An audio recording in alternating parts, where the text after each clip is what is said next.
श्री शिवाय नमस्तुभ्यम। हर हर महादेव। मार्च का अंतिम सप्ताह बहुत ही अद्भुत और दुर्लभ संयोग लेकर आया है, क्योंकि इस समय दो ऐसी पवित्र तिथियां आ रही हैं जिनमें किए गए छोटे छोटे उपाय भी जीवन में बड़ा परिवर्तन ला सकते हैं। 29 मार्च 2026 को कामदा एकादशी का पावन व्रत रखा जाएगा। शास्त्रों में बताया गया है कि कामदा एकादशी का व्रत और पूजा करने से सभी प्रकार की मनोकामनाएं पूर्ण होती हैं, जीवन के कष्ट दूर होते हैं और भगवान विष्णु की विशेष कृपा प्राप्त होती है। कहा जाता है कि जो व्यक्ति इस दिन श्रद्धा से भगवान विष्णु की पूजा करता है और कुछ विशेष उपाय करता है, उसके जीवन में धन की कमी दूर हो सकती है, कर्ज से मुक्ति मिल सकती है और घर का कलह भी समाप्त हो सकता है। इसी के अगले दिन 30 मार्च को सोम प्रदोष व्रत का अत्यंत शुभ अवसर है। जब प्रदोष व्रत सोमवार के दिन आता है तो यह भगवान शिव और माता पार्वती की विशेष कृपा प्राप्त करने का दिन बन जाता है। धार्मिक मान्यता है कि सोम प्रदोष के दिन सच्चे मन से भगवान शिव की पूजा करने और कुछ विशेष उपाय करने से अटकी हुई मनोकामनाएं पूरी हो सकती हैं, व्यापार में वृद्धि हो सकती है और जीवन में सुख समृद्धि का मार्ग खुल सकता है। इस वीडियो में हम आपको बताएंगे 29 मार्च कामदा एकादशी के 3 अचूक उपाय जो धन प्राप्ति, कर्ज मुक्ति और घर के कलेश को दूर करने में सहायक माने जाते हैं, और साथ ही बताएंगे 30 मार्च सोम प्रदोष के 2 बिल्कुल नए और प्रभावी उपाय जिन्हें करने से मनोकामना पूर्ति और व्यापार में उन्नति के योग बन सकते हैं। यदि आप भी चाहते हैं कि आपके जीवन में सुख, शांति और समृद्धि आए तो इस वीडियो को अंत तक जरूर देखें, क्योंकि इन उपायों को सही तरीके से करना बहुत महत्वपूर्ण होता है। सबसे पहले जानिए व्रत की तिथि कब शुरू हो रही है और पारण कब करना है। दृक पंचांग के अनुसार चैत्र मास के शुक्ल पक्ष की एकादशी तिथि 28 मार्च की सुबह 8:45 से आरंभ हो रही है, जो 29 मार्च की सुबह 7:46 पर समाप्त होगी। ऐसे में कामदा एकादशी का व्रत 29 मार्च 2026 को होगा। पारण का समय दृक पंचांग के अनुसार चैत्र मास के शुक्ल पक्ष की एकादशी तिथि 28 मार्च की सुबह 8:45 से आरंभ हो रही है, जो 29 मार्च की सुबह 7:46 पर समाप्त होगी। ऐसे में कामदा एकादशी का व्रत 29 मार्च 2026 को होगा। एकादशी के नियम और क्या आपको नहीं करना चाहिए। 10 जरूरी नियम याद रखें। 1. एकादशी के दिन चावल नहीं खाना चाहिए। धार्मिक मान्यता के अनुसार इस दिन चावल का सेवन व्रत के नियमों के विरुद्ध माना जाता है और इससे व्रत का पूर्ण फल नहीं मिलता। 2. मांस, मछली और शराब का सेवन बिल्कुल न करें। ये चीजें मन को अशांत और शरीर को भारी बना देती हैं और जिससे पूजा पाठ में मन नहीं लग पाता। 3. झूठ बोलने और विवाद करने से बचें।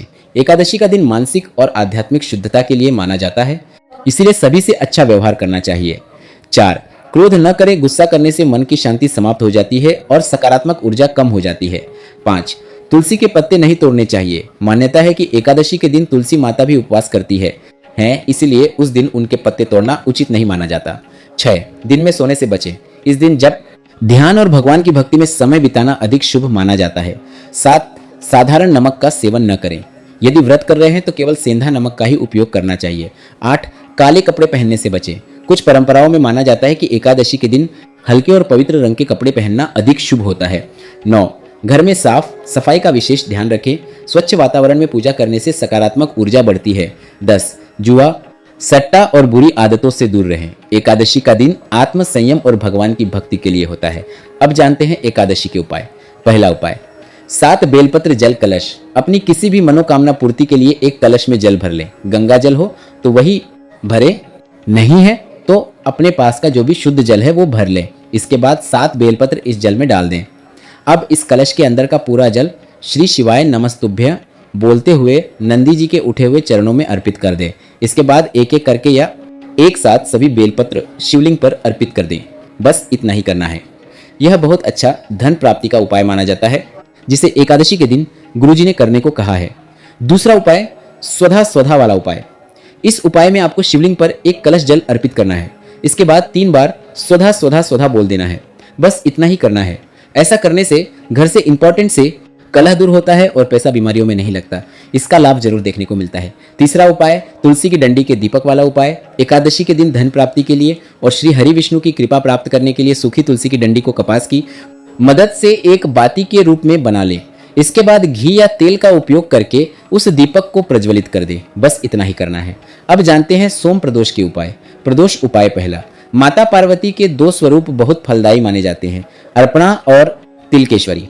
कभी कोई बच्चा शरीर से कमजोर है, बहुत दुर्बल है, बार बार गिर जाता है, लकवा या पैरालिसिस होने पर भी आप यह उपाय कर सकते हैं। 7 बेलपत्र का कमल दल बनाना है। 7 बेलपत्र कमल पुष्प को शिवलिंग पर अर्पित करना है। किसी भी शिव प्रदोष के दिन प्रदोष काल में समर्पित कीजिए। अर्पित करते समय मां अर्पणा का नाम लेना है। 7 चावल के दाने शिवलिंग के ऊपर अर्पित करो। इसके बाद 7 बेलपत्र और 7 चावल के दाने प्राप्त कर लो। चावल का दाना रोज एक पीसकर भोजन में मिलाकर खिला दो। बेलपत्र की पत्ती भले सूख जाए, उसे पीसकर भोजन में मिलाकर या थोड़ी सी मात्रा में खिला दो। 7 दिन का नियम लेकर 7 दिन तक रोज खिलाओ। इसके साथ डॉक्टर का भी इलाज करवाना, लाभ जरूर देखने को मिलेगा। प्रदोष उपाय दूसरा, माता अशोक सुंदरी से जुड़ा नया उपाय। जब जीवन में बहुत कर्जा हो जाता है और धन की कमी हो जाती है तो कुमकुम का लेपन किया जाता है।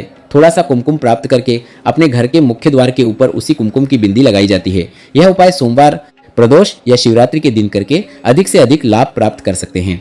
अब सुनिए कामदा एकादशी व्रत कथा। पौराणिक कथा के अनुसार चिरकाल में भोगीपुर गांव में एक राजा रहता था जिसका नाम पुंडरीक था। वह हमेशा भोग विलास में लिप्त रहता था। उसके गांव में एक स्त्री और पुरुष भी रहा करते थे जिन्हें ललित और ललिता के नाम से जाना जाता था।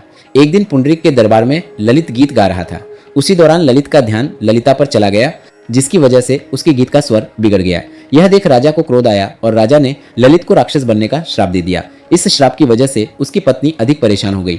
उसने अपने पति के लिए लोगों से सहायता मांगी। इसके बाद ललिता श्रृंगी ऋषि को बिगड़ गया, जिसकी वजह से उसकी पत्नी इन वजह से के पास पहुंची और उसने ऋषि को अपने पति के बारे में बताया। ऋषि ने उसे कामदा एकादशी का व्रत करने के लिए कहा। उन्होंने कहा कि इस व्रत को करने से तुम्हारा पति फिर से मनुष्य योनि में आ जाएगा। ललिता ने ऋषि के आदेश पर कामदा एकादशी का व्रत किया और भगवान विष्णु की पूजा अर्चना की। इस व्रत को करने से उसका पति राजा के श्राप से मुक्त हो गया और फिर से मनुष्य योनि में आ गया। इस वीडियो में हमने आपको जो भी एकादशी के उपाय बताए हैं वे सभी उपाय आपको 29 मार्च 2026 को करना है।